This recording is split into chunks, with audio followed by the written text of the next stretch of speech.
Assalamualaikum warahmatullahi wabarakatuh.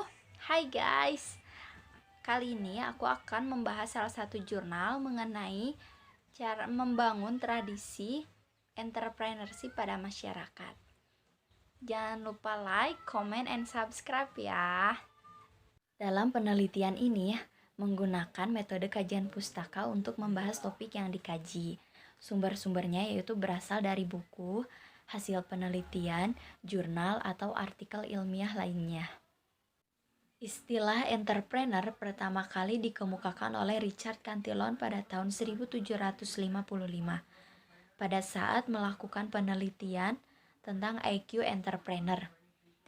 Entrepreneurship berasal dari bahasa Prancis, yaitu entreprendre yang artinya berusaha atau mengusahakan.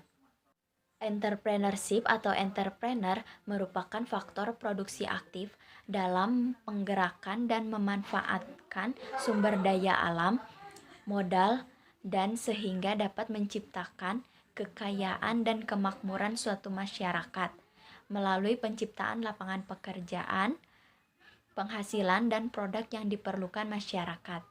Karena itulah, pengembangan entrepreneurship merupakan suatu keharusan dalam pembangunan. Itu menurut Wirasasmita tahun 2003. Jiwa entrepreneurship seharusnya dilakukan oleh berbagai kalangan, baik itu instansi pemerintah, instansi akademik, maupun instansi swasta. Dengan adanya perdagangan bebas yang akan terjadi beberapa tahun ke depan, dibutuhkan entrepreneur-entrepreneur yang banyak dan berkualitas untuk membendung laju pengaruh usaha dari luar negeri. Selain itu, entrepreneurship memberikan dampak yang baik bagi perkembangan perekonomian Indonesia.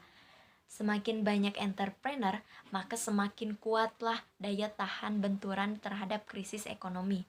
Menurut David MC Sellen, suatu negara dapat menjadi makmur jika memiliki sedikitnya 2% entrepreneurship dari jumlah penduduknya.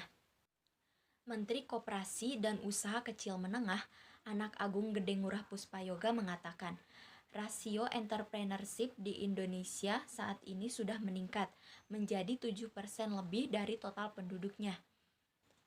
Pada tahun 2014, rasio entrepreneurship di tanah air baru mencapai 1,55%. Kemudian meningkat menjadi 1,65% di tahun 2016 dan hingga akhir 2017 telah mencapai 3,1%. Berarti angka tersebut sudah di atas standar internasional yang mematok 2%. Namun, di sisi lain angka tersebut masih tertinggal jauh dibandingkan negara-negara tetangga. Seperti Malaysia berada di angka 5%. Singapura berada di angka 7% dan Thailand pun di angka 4,5%. Untuk itu, Indonesia masih perlu mempersiapkan penggerak pembangunan ekonomi di Indonesia. Keluarga sangatlah berpengaruh kuat terhadap minat seseorang untuk menggeluti dunia entrepreneurship. Contohnya, orang tua yang memiliki wirausaha, secara tidak langsung anaknya akan memiliki minat dalam berwirausaha, apalagi ditambah dengan dukungan yang penuh dari orang tuanya. Maka akan semakin meningkat pula lah minat dalam berwirausaha. Selanjutnya ialah pendidikan yang berbasis entrepreneur, yaitu peserta didik yang nantinya akan diberikan pengetahuan tentang bisnis dan dituntut untuk percaya diri, karena pendidikan ini lebih mengedepankan praktek di lapangan yang didukung oleh pengetahuan dasar di dalam kelas.